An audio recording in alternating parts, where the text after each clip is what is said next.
Sampurasun. Saya bahagia tepat waktu. Jadi saya kemarin Pak Eka minta 6:30 udah ada di ruangan, terus acaranya langsung aja karena saya jam 8 harus sudah ada di Yudhistira. Jadi saya berterima kasih ke Bapak Ibu yang sudah bisa tepat waktu di sini. Kemudian ke panitia juga, dan tentu Bapak Ibu bisa jadi ada yang jam 6 dari rumah, jam setengah 6. Ya oke, terima kasih Bapak Ibu ya. Nanti dari sekian banyak orang yang hadir, ada berapa nih Pak Eka? 50? Ada 60 orang.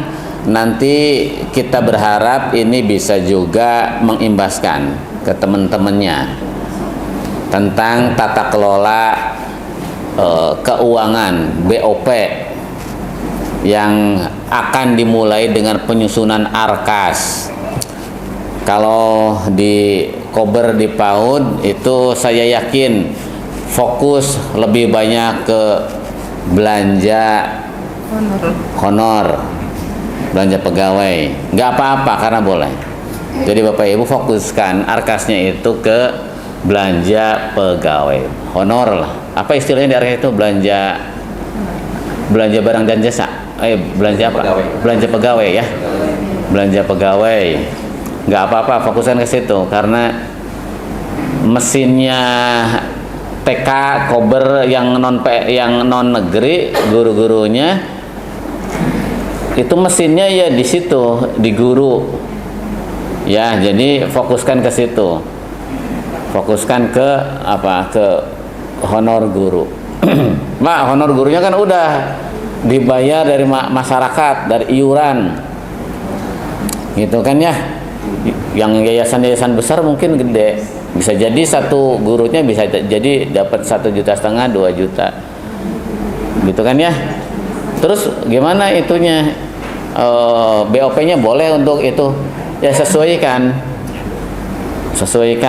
itu boleh ditambah dari BOP dan sisanya untuk peningkatan kapasitas, peningkatan pelatihan dan lain sebagainya.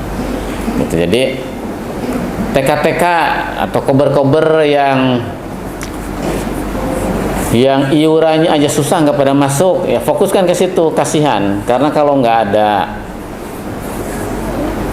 kalau guru-gurunya dia nggak dikasih kecukupan sih jauh ya, nggak dikasih penghargaan dari situ, nanti susah TK atau kobernya nggak bisa berjalan dengan baik. Karena ya TK bisa maju karena ada guru juga harus mendapatkan apresiasi dengan baik. Terus yang kedua ke mana? Yang kedua ke upaya peningkatan kualitas guru-guru. Sekarang pelatihan-pelatihan itu Bapak Ibu sudah disiapin oleh kementerian lewat PMM. Ya bahasa Inggrisnya. Ya. Jadi saya minta guru-guru Kober, guru-guru TK juga belajar dari PMM. Akun belajar ID-nya udah dikasih. Kemudian jalan tolnya udah dikasih. Jadi Bapak Ibu belajarnya dari situ. Nah, untuk belajar dari situ itu gimana caranya? Itu lebih murah. Belajar dari situ gimana caranya? Bapak Ibunya harus punya kuota. Nah, kalau beli kuota boleh dari situ. Jadi ada uang untuk kuota guru 1 bulan 100.000 misalnya. Boleh ya bahasa Indonesia? Karena untuk belajar dijatahnya, jadi belajarnya di situ. Daripada kalau kita punya kuota 100.000 itu untuk belajar itu sawarna belajar, bisa ngegas, bisa materinya bisa lintas terus gitu, bisa nambah, bisa belajar dari situ. Nah itu upaya kita. Jadi kepala sekolahnya, guru-gurunya kasih modal untuk belajar. Kan lewat HP juga bisa ya PMM ya? Bisa Pak, bisa sangat. Bisa kayak Pak kuota wungkul maknya untuk jeung laptop na atau dibelanjakan ke laptop na pihak habis arkasnya ini kuota. gitu. Kecuali Bapak Ibu udah punya laptop sendiri, bagus gitu Bu. Jadi itu kita itu sekarang udah tata kelola sekolah itu udah memanfaatkan teknologi, udah bergerak luar biasa, udah jauh dari model-model tata kelola yang dulu. Tata kelola pelatihannya udah beda sekarang gitu. Dulu untuk Bapak Ibu bisa pelatihan, bisa metode A, metode B, metode C, cara ngajar ini, cara bikin modul ajar segala macam, Bapak Ibu harus ikut pelatihan. Kalau nggak disiapin oleh pemerintah, Bapak Ibu harus bayar. Nah sekarang tidak. Nah fokus tata kelola keuangannya efisiensi tapi efektif. Yang efisien itu gimana? Yang efisiensi itu memperkecil pengeluaran sumber daya yang berbentuk uang itu gitu untuk mencapai tujuan. Efektifnya gimana? Efektifnya itu tepat sasaran. Das, Ibu butuh pelatihan A, ada. Pelatihan B ada di PMI semua itu. Gitu. Bayangin kalau hari ini misalnya Bapak Ibu ikut pelatihan 150.000, materinya cuma itu aja Bu. Materinya cuma satu materi. Kalau yang offline itu, kalau yang apa, yang luring itu. Nah, jadi peningkatan kualitas itu nanti bisa seperti itu sekarang, itu lebih mudah. Gitu. Nah, maka saya minta ini operator, kepala sekolah perangkat operator, guru perangkat operator atau apa? Nah, ada kepala sekolah merangkap guru merangkap operator, tilu honornya berarti tilu. Ya kalau di TK kan itu, nya kepala sekolah, nya guru, nya operator. Nggak apa-apa, borongan. Iya, ada penjaga, bener, merangkap. Ya nggak apa-apa. Itulah uniknya Indonesia. Tapi dari situ, Bapak Ibu, dari situ Indonesia itu dikagumi oleh negara lain dengan kekuatan seperti itu. Gitu. Belum mengeluarkan modal besar gitu, tapi kita sudah bisa menyelenggarakan pendidikan yang berbasis pada nilai-nilai kesadaran, pada nilai-nilai transenden, saya menyebutnya, nilai-nilai yang Bapak Ibu yakini. Kalau Bapak Ibu ngitung materi, ngapain Bu? Bener nggak? Kaharti keneh jadi TKW, kaharti kene jadi tukang kuli bangunan gitu. Tapi tidak seperti itu Bapak Ibu. Para pengelola pendidikan di Indonesia itu mempunyai nilai-nilai yang itu menjadi modal utama kekuatan pendidikan di Indonesia, dan itu luar biasa dan itu patut disyukuri. Nah oleh karena itu nanti mungkin ada Bapak Ibu belajar Arkas. Arkasnya itu sekarang sudah aplikasinya 4.0 dan ini menjadi indikator. Jadi saya minta tahun ini sekarang kita udah menjadi kabupaten dengan penggunaan Arkas 4.0 tertinggi.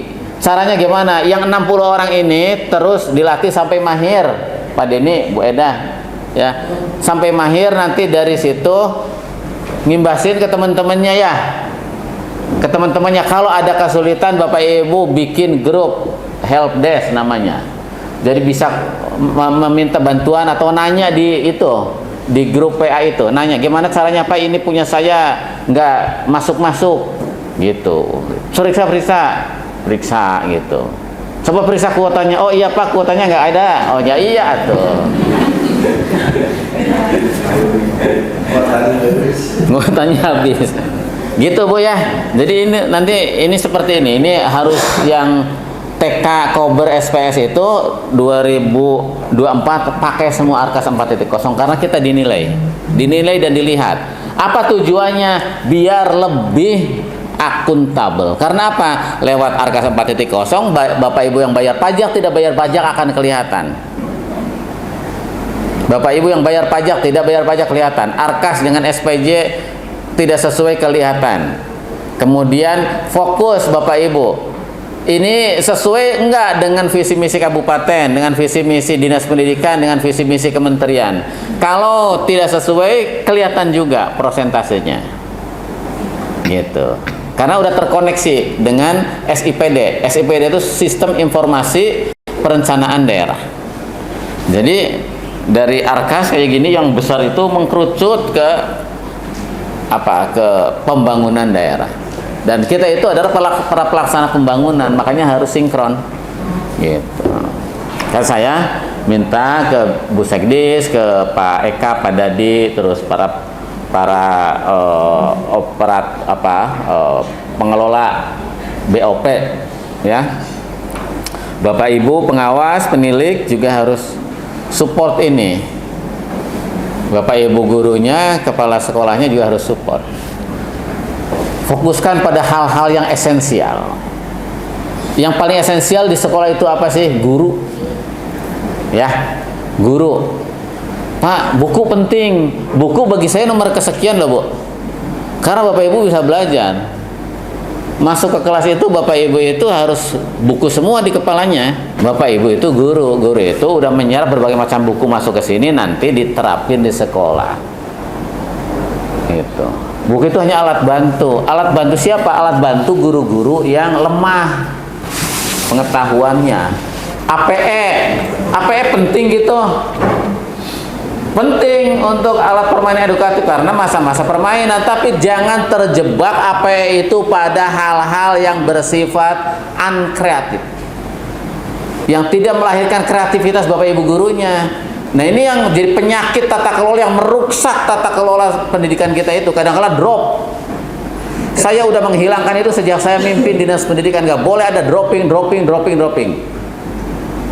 APE harus beli ke sini, nggak boleh. Dinasnya enggak, organisasinya pada melakukan itu. Sampai ke pusat, sampai ke daerah, nggak boleh. Kita harus sinergis.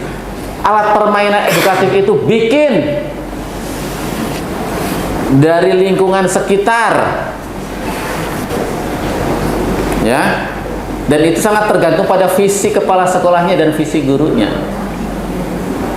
Dan saya minta organisasi-organisasi itu, baik Himpaudi, IGTKI atau organisasi apapun, nanti bersinergi, berupaya mendorong guru-gurunya kreatif, bikin alat permainan edukatif dari lingkungan sekitar, bikin mobil-mobilan, bikin dari kertas, bikin dari kardus. Itu rangsangan kreativitas. Kalau mobilnya udah disiapin, tinggal pakai, gimana kreativitas anak-anaknya?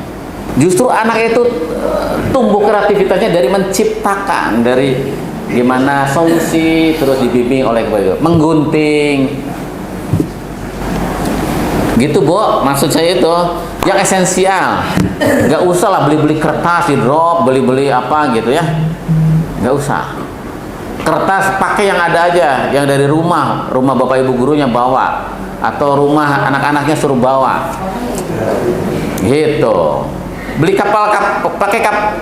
bikin kapal-kapalan ya, pakai kertas bekas aja, nggak usah kertas baru yang beli itu, kan beli pakai duit, ya nggak? Mending duitnya pakai untuk nambahin gaji guru 50.000 sebulan, 50.000 gitu. Alat permainan nggak usah beli, orang kotak-kotak kayak gitu kok beli, pakai aja yang ada, buah-buahan kayak kaleng dari lingkungan sekitar gitu. Daun-daunan gitu, itu manfaatin, daun-daunan lagi, daun apa, daun singkong, daun nangka, daun apapun, kenalin itu mereka sama daunan itu. Itu program kita, program tatanan yang dibalatikan biar anak-anaknya mengenali lingkungannya lagi. Bikin anak-anak TK, anak-anak kober itu anak-anak yang harus terus dirangsang, distimulasi kreativitasnya, saraf-sarafnya. Jadi jangan disiapin tinggal pakai, permainan udah ada tinggal pakai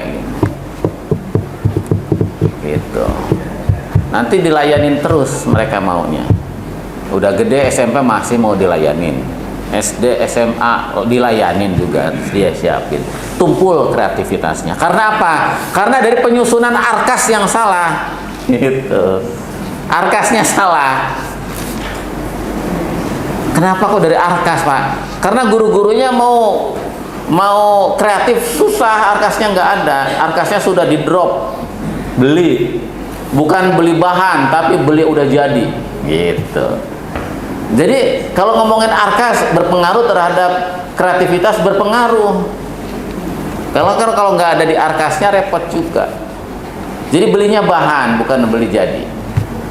Atau belinya ilmu, bahan apa? Bahan pengetahuan, cara melipat. Yang dilatihnya siapa? Gurunya dilatih belajar membuat alat-alat permainan edukatif. Gurunya gitu. Jadi tingkatin terus kualitas guru.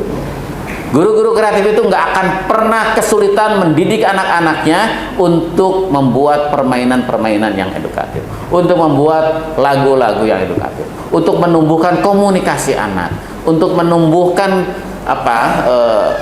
kognitif, sosial dan motorik anak-anak. Gitu. Ini maksud saya. Mengapa saya masuk di sini? Karena saya pengen menyampaikan bahwa arkas yang Bapak Ibu susun itu sangat akan berpengaruh terhadap kinerja, peningkatan kepintaran, peningkatan kualitas anak-anak kita. Jadi fokuskan ke peningkatan guru, latih, suruh dilatih. Nggak harus beli. Kalau guru-guru kreatif itu ya aqua kayak gini aja nih, botol bisa jadi alat permainan. Ini cau bisa jadi alat permainan, bisa jadi bahan pembelajaran. Salak bisa jadi bahan pembelajaran. Apapun yang ada di sekitar mereka bisa jadi bahan ajar. Gitu. Jeruk bisa jadi bahan ajar, selain bisa dimakan. Jadi kuncinya di mana itu? Di softwarenya itu di guru-guru. Makanya fokuskan ke peningkatan kapasitas guru, dan itu udah dibuka oleh kementerian. Jadi anu ayeuna gajihna ngan 500 tambahan 100, kenapa 100? Kasih tahu ke gurunya ini untuk kuota. Kuotanya untuk apa? Untuk belajar. Gitu. Gitu ya Pak Eka, Bu Sekdes, terima kasih Bapak Ibu semuanya, mudah-mudahan nanti bisa sesuai dengan harapan. Bapak Ibu bisa mengimbaskan ke sekolah-sekolah lainnya di lingkungan Bapak Ibu.